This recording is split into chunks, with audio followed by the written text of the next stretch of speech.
What's up, guys? If you've recently been discarded by a psychopath or a narcissist, listen up. I'm going to be talking about what happens after the discard, what happens after you think that the worst is behind you, what happens when you think you're finally home free. Because here's the thing. When you're dealing with a psychopath, narcissist, when you're dealing with a deranged sociopath, when you're dealing with a really, truly wicked, evil person, even after you break up with them, even after they dump you, that's when your nightmare truly begins. I want to read a comment that came in from, I don't know how to pronounce this, McConaughey table. Sounds funny. Well, they say, thank you for acknowledging how the real pain and work starts after you leave. So many people oversimplify that you will be at so much peace and healed once you just get the strength and courage to leave. And not to mention, some things get better, but some things are swapped out for other new bad things they start doing too. They meaning the psychopath or the narcissist. Pure torture. A nightmare that feels so unfair because they pick up and move on, rinse and repeat with new people. Absolutely. Absolutely. Look, every relationship has its nuance. Every relationship has its own thing. Everybody's different. But when you're dealing with a narcissist, when you're dealing with a psychopath, like these toxic people that we cover here on this channel, you'll find that most of us share the same stories, okay?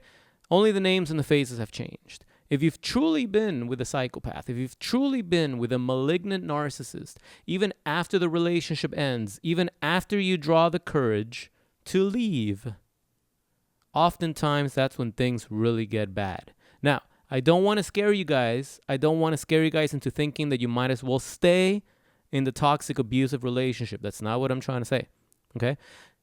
It's always the darkest before the dawn or something like that. I always butcher quotes. I'm not a quote guy. Don't quote me on that. But here's the thing. It has to get really bad before it gets really good. Why? Because you're dealing with a disordered individual. This is not someone that you can have an amicable breakup. This is not someone that you can, even after a divorce, you feel safe. I know a lot of people. I've met a lot of people in my journey that have gotten a divorce and they're still friends with a spouse. And I don't mean friends with benefits or anything toxic like that. I'm talking about they share custody of the kids. And not everyone that is splitting custody, not every divorce is ugly. That's not the case at all. I know that's the stigma, but that's not the case at all. And some people just want to make sure that their kids live a happy and joyous life. So they're in good terms with their ex. And sometimes they invite the ex over to the house and they're remarried already. And the ex is married as well. I know this personally. I've seen this before in my family. Okay, I've seen this with close friends, and I used to be taken. I was like, "Are you guys crazy? Are you're still in contact?" But that's when I thought every relationship would end bad. But after being with a psychopath, after experiencing a truly wicked ending, and you realize, oh, wait a minute, not everyone's like this.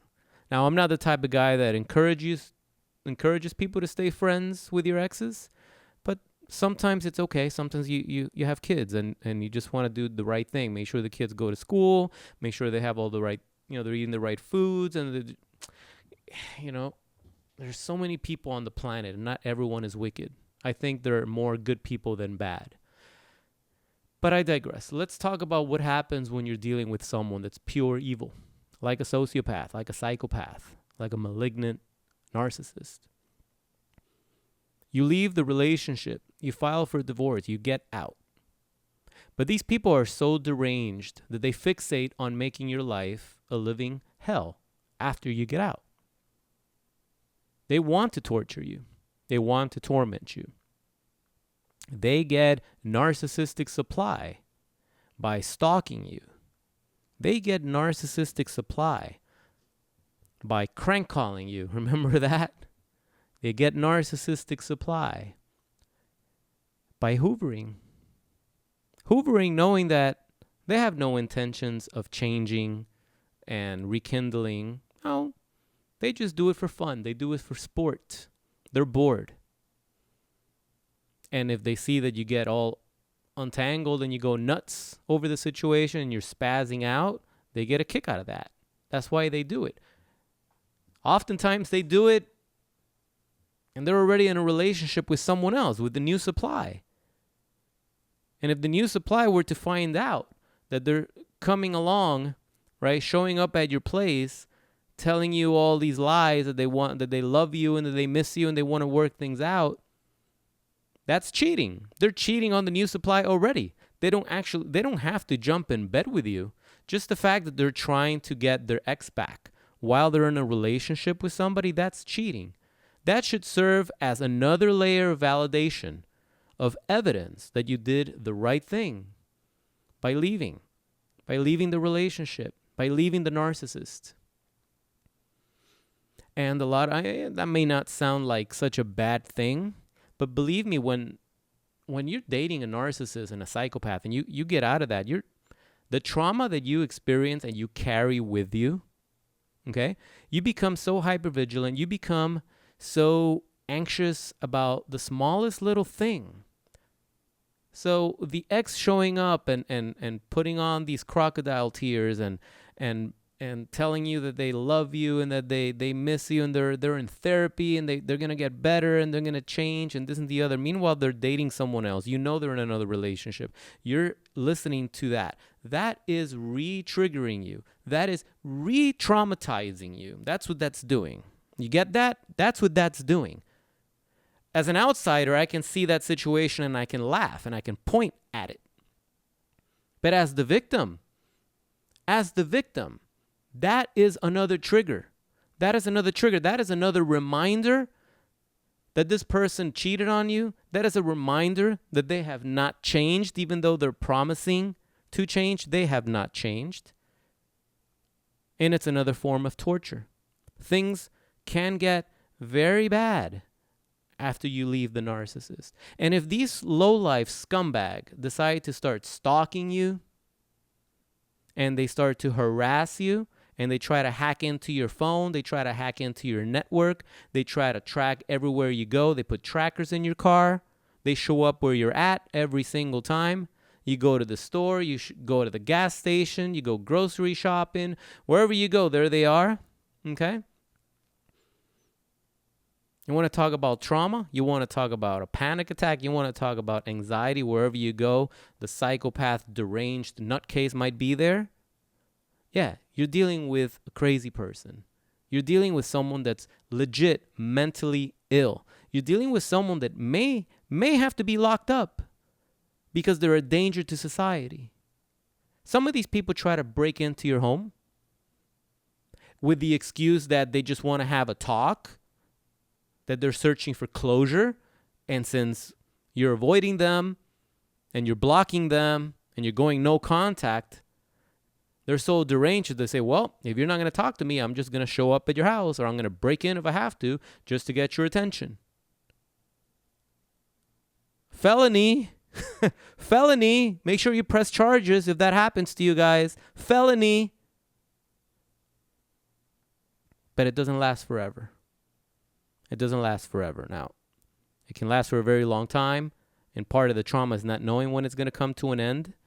And when you're in that horrible, dark place, your brain cannot see the light at the end of the tunnel, and your days start to merge with one another, and you feel like today is going to be just as bad as yesterday because yesterday was just as bad as the day before. So, therefore, the future must be just as bad, if not worse. And sometimes that is your reality. And sometimes the pendulum swings. And sometimes the pendulum swings in your favor and you're not ready to accept a better life. Because you've become so conditioned to the trauma. You've become so conditioned with checking your inbox and checking your text to see if they're hoovering, to see if they're harassing you, to see if they're reaching out.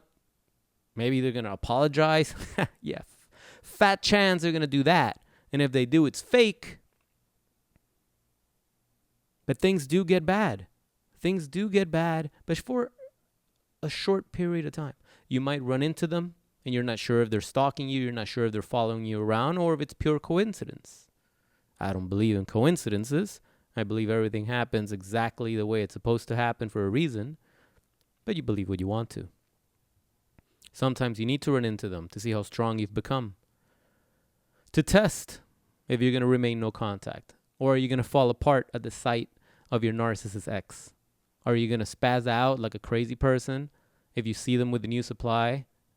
Are you going to go run and scream and call them all sorts of names and accuse them of cheating and tell the new supply that they're cheaters or they're psychopaths or they're narcissists? Because let me tell you, the new supply has already been brainwashed that you're the enemy. The new supply is 1,000% convinced that you're the narcissist, that you're the psychopath, that you're the deranged monster. And if you do that, you're basically walking into the trap that the narcissist set for you. They want you to do that. They can be like, see how my ex is crazy? I told you my ex was crazy. Like, look at them. They're spazzing out. They're a narcissist. Call the cops. That's what they want you to do. That doesn't sound like heaven to me, but I can promise you, heaven is on the other side of that dark place that you've become so conditioned to dwell in. It is on the other side. Are you ready for it? Do you want it? Do you want it? I used to think things were never going to get better. I used to think the sun was never going to shine, and even if it did, I didn't even notice it was shining because all I would see was darkness. Those days after the discard, those days are truly some of the worst days of my life. They truly were. And the psychopath was already gone. They were gone. They were blocked. I was not peeking at their social media. I knew better. That's one thing I can tell you. I will not peek. Because I just know, I know how the internet works and the psychology behind it. And you post something, it's there, it's posted. But the way your brain perceives it, it's like an attack. And what do I mean by post? They'll post a picture with a new supply in the same exact restaurant that they took you to when they proposed, or something like that. They'll purposely do that. See, someone that has any type of humanity, right? Humility, empathy, would not do that. They're not going to post a picture hoping their ex sees it at a place that has sentimental value. But that's what a narcissist will do, because a narcissist still wants to destroy you even when you're long gone, even when they're long gone. They want to continue playing that game. And if they have a mental disorder on top of their personality disorder, they don't know what no means. They don't know when to stop. And that's when I say that's when you got to get law enforcement involved if they're harassing and stalking you and doing all sorts of illegal things to you to try to get your attention or to try to hurt you. You cannot be afraid of that. So just heed my words. Things do get better, but they're going to get a little worse depending on the severity of your abuser's personality. Okay?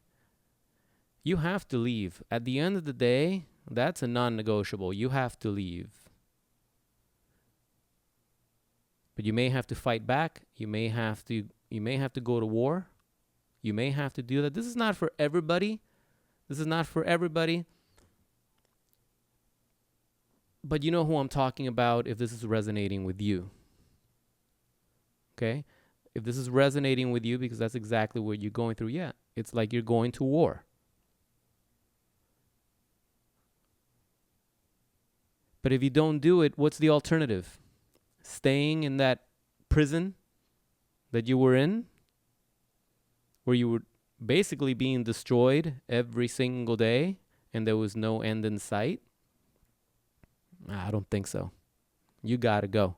You got to go. So if you have already ended the marriage or ended the relationship, and right now you're going through extreme bouts of trauma, you feel that trauma bond, you feel that urge and that desire to reach out to them. They're posting stuff on social media which you should not be looking at. They're calling you, faking tears, making promises, all the while they're already in another relationship. If that's what you're going through, let me tell you that once you do the work to heal from this and to rebuild your life and move forward, all those things are not going to trigger you anymore. All those things are going to be funny. You're going to look at that person like, wow, what a pathetic loser. And you'll laugh about it. And you'll share it with your friends, and all your friends will have a laugh. And that's when life is good. That's when life is good. I can help you get there because I got there. It wasn't easy. I didn't think such a place existed when I got out of my entanglement with my psychopath ex. But believe me, some of the best experiences I have ever had have come after I got out of that relationship. And yeah, at the beginning it was tough. The first 2 months were hell. They were so bad. They were so bad. But things got really good afterwards. But that's because I kept doing the work. I didn't just sit there and hope that through osmosis my trauma would go away or would be alleviated. I had to get up and I had to do what I had to do. I wanted to stay in bed all day, but I had to get up and do what I had to do, because just like I say in the comment, like the narcissist has already moved on and they're rinse and repeat with new people. They're moving on. They don't care. They don't care. They only come around to torture you. They don't care about you. So they don't deserve your care. They don't deserve your energy. They don't deserve your attention. They don't deserve to live rent-free in your head. So I can help you with that. I have a link below in the description to my coaching program where I work with hundreds of survivors of narcissistic abuse and toxic relationships in general. Sometimes we deal with addiction and all sorts of things that really mess people up.